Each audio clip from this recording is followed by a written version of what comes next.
को अपना अनुभव भी शेयर कीजिए और हमें एक मैसेज भी देकर जाइए बंगाल वासियों को।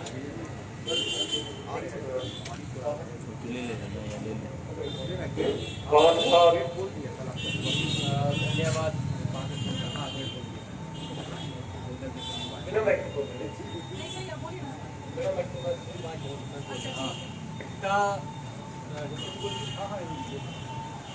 सबसे पहले तो मैं आप सभी लोगों का बहुत धन्यवाद करता हूं कि आपने सुबह पता चला बुलाया, इतना प्यार दिया तो मन भर आया कि आपने सुबह मिले, शाम को बुलाया। और जितना लंबा आंदोलन है, तो जितना सख्त आंदोलन है, इस तरह अगर हौसला मिलता रहे तो आंदोलन 3 महीने का 30 साल भी लंबा लड़ा जा सकता है। किसान मजदूर एकता, किसान मजदूर एकता। इस आंदोलन की जड़ें इतनी लंबी और इतनी गहरी है कि सरकार को ये समझ नहीं आ रहा कि वो क्या करे। सरकार बातचीत में ये मान चुकी है। अब मैं आपको बताऊं कि अगर अमित शाह ये कहते हैं कि आप रद्द शब्द छोड़ दीजिए और मान लीजिए कि कानून तो रद्द ही है, ये कभी लागू नहीं होगी, तो सिर्फ एक उन्होंने अपनी नाक का सवाल बनाया हुआ है, लेकिन ये नाक कट के रही। क्योंकि जितना अहंकार इस सरकार में है, पिछले 6 सालों में कभी नोटबंदी की, कभी जीएसटी किया, कभी कश्मीर में 370 खत्म की, कभी गौ रक्षा के नाम पर दलितों का, मुसलमानों का कत्लेआम किया, कभी जो नागरिकता कानून के तहत देश के लोगों को बाहर निकालने की कोशिश की। हर तरह की जो घटिया हरकत इन्होंने 6 सालों में की, उस सभी को जवाब देने के लिए जब ये किसान आंदोलन खड़ा हुआ तो इस देश के लोगों ने समझ लिया कि इस देश की जितनी पॉलिटिकल पार्टियां हैं वो इसको टक्कर नहीं दे सकती। ये आंदोलन टक्कर दे रहा है, सभी को इसकी हिमायत करनी चाहिए। सभी लोगों ने इस आंदोलन की जो हिमायत की। और इस आंदोलन का इतना बड़ा असर हुआ कि जब हम पंजाब से चले 26 नवंबर को, तो सिर्फ पंजाब में टोल प्लाजा फ्री थे। टिक्करी और सिंगू, जो लोग कहते हैं कि बैठने से क्या हो सकता है, टिक्करी और सिंगू तो एक तरह लोगों के लिए तीर्थ स्थान बन गए, जहां पर एक नया इतिहास लिखा जा रहा है। वहां बैठे, हरियाणा में टोल नहीं फ्री हुए, हरियाणा में तो बीजेपी फ्री हो गई। पंजाब में कोई बीजेपी का नाम लेने की जरूरत नहीं करता। हरियाणा में सीएम खट्टर ने एक रैली की, और वो पहली रैली थी जो आसमान में हुई, क्योंकि लोगों ने जमीन पर उन्हें उतरने नहीं दिया करना। और अब जो बोलते थे कि आंदोलन सिर्फ पंजाब का है, उनको बताना चाहेंगे कि इस जगह पर हम जब कोलकाता में खड़े हैं, इसमें देश के सभी धर्मों के, सभी प्रांतों के लोग हैं। चाहे आज बंगाल में है, लेकिन अलग अलग पृष्ठभूमि से आए हुए यहाँ इकट्ठे हैं। ये मोदी सरकार को समझ लेना चाहिए कि ये कुछ लोग बोलते हैं गैदरिंग कभी कम नहीं होती। जब भगत सिंह ने कोटला ग्राउंड में पहली बैठक की, इस बैठक में 6 जाने थे, वो 6 लोग थे पहली बैठक में, लेकिन 6 लोगों से शुरू हुई कहानी वो कहां तक पहुंची। पंजाब को जब इन्होंने बहुत कम आंका, हमने कहा भी तीसरी बैठक में, हमने तोमर को कहा कि तोमर जी, आप ऐसे मत सोचिए कि ज्योग्राफिकली पंजाब बहुत छोटा है, इसमें सिर्फ 13 MP की सीटें आपको 2-3 मिलती है। ये ज्योग्राफिकली छोटा है, लेकिन इसकी हिस्ट्री 2000 साल लंबी है। इसकी हिस्ट्री बहुत लंबी है। और इस हिस्ट्री में अगर आपने, जब अंग्रेजों ने यहाँ पर राज किया ना, तो उन्होंने पंजाब को अंडरस्टैंड करने की कोशिश की, बहुत सारी स्टडी की कि कैसे राज किया जाए। वो समझे कि क्या इनको कैसे कैसे बांट कर राज कर सकते हैं, लेकिन इन्होंने तो समझने की कोशिश नहीं की। पंजाब में वो जब वो एक पिछले दिनी वो चुटकुला चलाए कि एक सेठ था और एक किसान था। वो सुबह जब बाहर गए टॉयलेट के लिए बाहर गए तो उनमें शर्त लग गई कि कौन पहले उठता है। वो बैठ गए और जब दोनों के लड़के देखने आए कि पिताजी तो बाहर गए थे, वापसी नहीं आए, तो उन्होंने कहा कि सेठ ने अपने लड़के को बोला कि सुबह तुम ये काम कर लेना, कल को शाम को ये कर लेना, तो परसों मैं तो आ ही जाऊंगा। तो जब वो किसान से पूछे, किसान ने बताया अपने लड़के को कि देखो हमारी तो ठन गई, अब तुमने क्या करना है, इस बार की फसल खुद काट लेनी है, अगली बार मामे को बुला लेना। तो उसको लगा कि ये तो एक साल का प्रोग्राम बनाकर बैठा है, तो वो आधे घंटे के बाद सेठ जी उठकर घर चल पड़े। उन्होंने समझा नहीं अमित शाह सेठ जी ने कि उन लोगों का पाला किन लोगों से पड़ गया। इतनी सर्दी थी, 3 दिन इतनी तेज बारिश हुई कि उस बारिश से हमारे हौसले और धुल गए और साफ हो गए। जिन लोगों को लगता है कि इतनी सर्दी में ये लोग चले जाएंगे, तो बहुत दुख भी होता है कि बहुत करीबी बुजुर्ग, हम एक संगठन से नहीं है, अलग अलग संगठन से हैं, लेकिन इतना आपस में प्यार था कि एक बुजुर्ग सुखमंदर सिंह, हम जो टिकरी बॉर्डर में हमारा 775 नंबर पिलर था, वो 776 नंबर पर रहते थे। तो मैं सिंगू था, 10 दिनों बाद मिले तो बड़े खुश होकर मिले। उन्होंने बताया कि हमें देखो ये कैंप बनाया है, इस तरफ देखो कि अगर लेडीज ज्यादा आ जाएंगी तो हम जो मेल है वो एक कैंप में हो जाएंगे, जो बीपियों के लिए लेडीज के लिए खाली कर देंगे, ठीक है। तो रात खुशी खुशी बातें करते गए, सुबह फोन आया कि उनकी हार्ट अटैक से डेथ हो गई।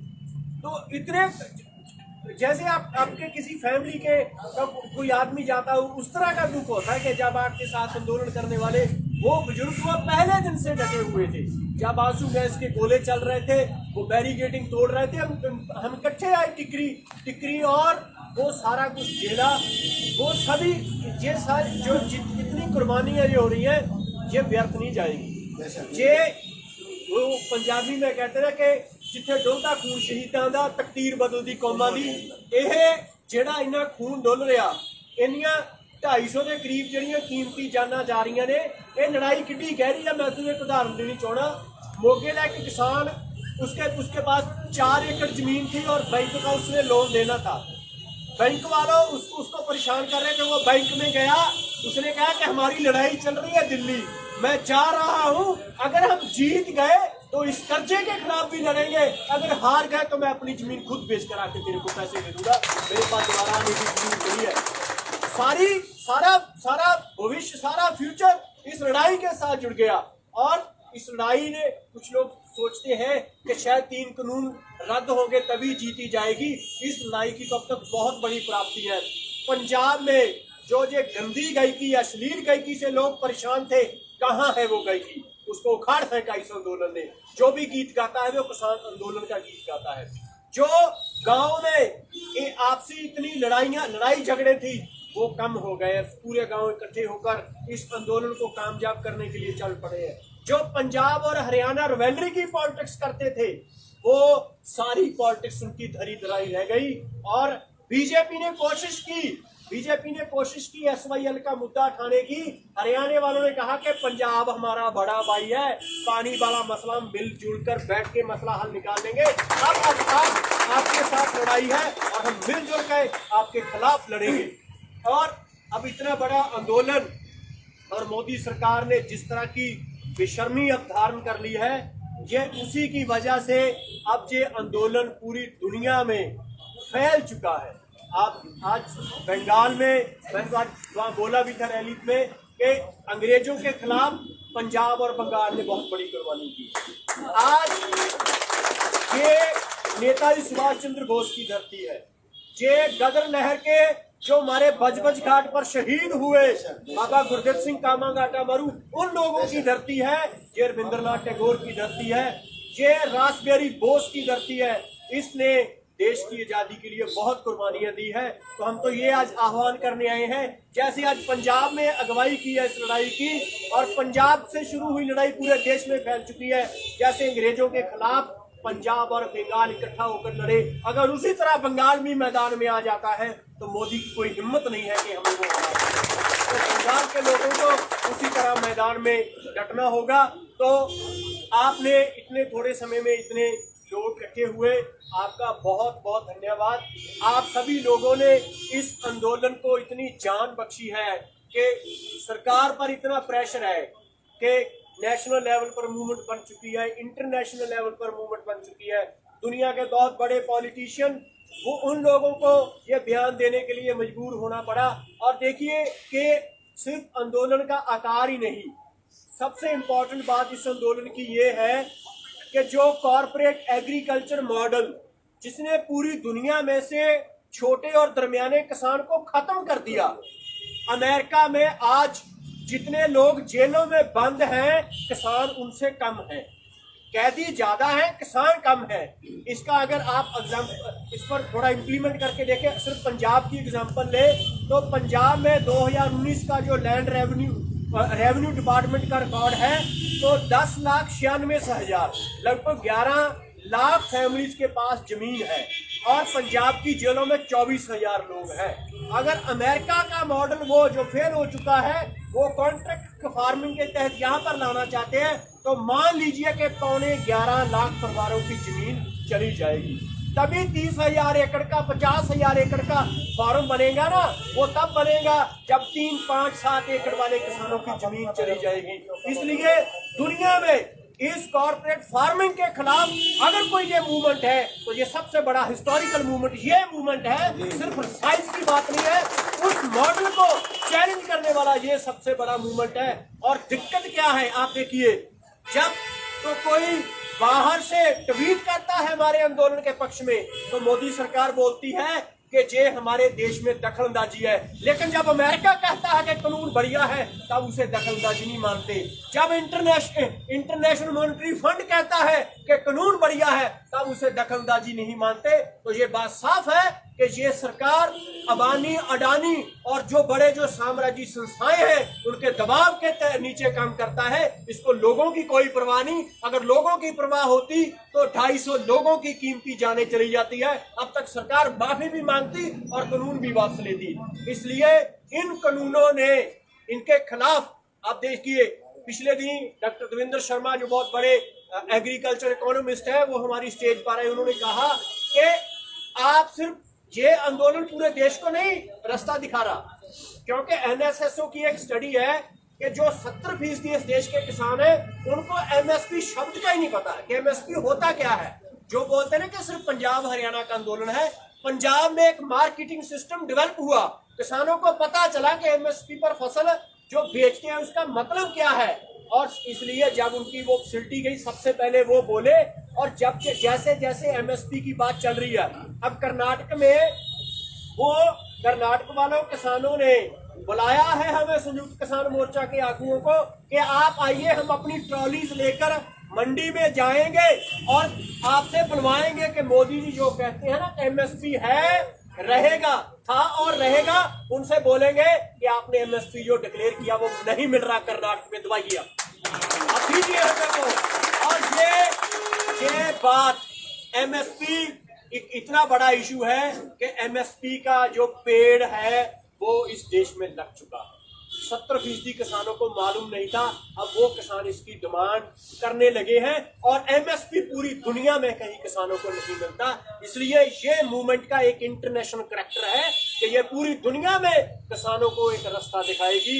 इसलिए आप सभी लोगों की इसी तरह सपोर्ट बनी रहे, आप सभी लोगों का इसी तरह हौसला बना रहे तो हम और दुगने हौसले से लड़ते रहेंगे। आपके आभारी हैं, मेरे पास शब्द नहीं है कि आपका धन्यवाद कर सकूं। इतनी खुशी है, इतने हम इमोशनल हैं कि आपने इतना मान सत्कार दिया इस आंदोलन को। बहुत सारे लोगों के पास जमीन नहीं भी है और कारोबार करते हैं ट्रांसपोर्ट का वो फिर भी इस आंदोलन में जुटे हुए हैं, इस आंदोलन की सफलता के लिए काम कर रहे हैं। तो उनको धन्यवाद करने के लिए हमारे पास शब्द नहीं है। आप सभी को मैं सर झुकाकर सलाम करता हूं और आस करता हूं होगी अगर इनको कानून वापस नहीं करेंगे। तो आपका बहुत बहुत धन्यवाद, आपने हमें समय दिया बात रखने का, बहुत बहुत धन्यवाद। वाहिगुरु जी का खालसा। तो आपने देखा कि जिस तरीके से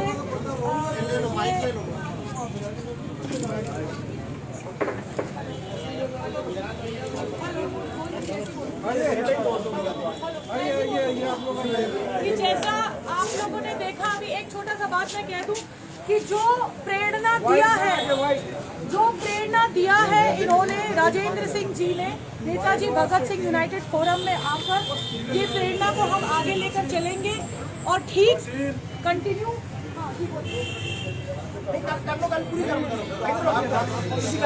ओके फाइन। ओके, तो वही है कि हम लोग इसको कंटिन्यू करेंगे बंगाल की सरजमीन से।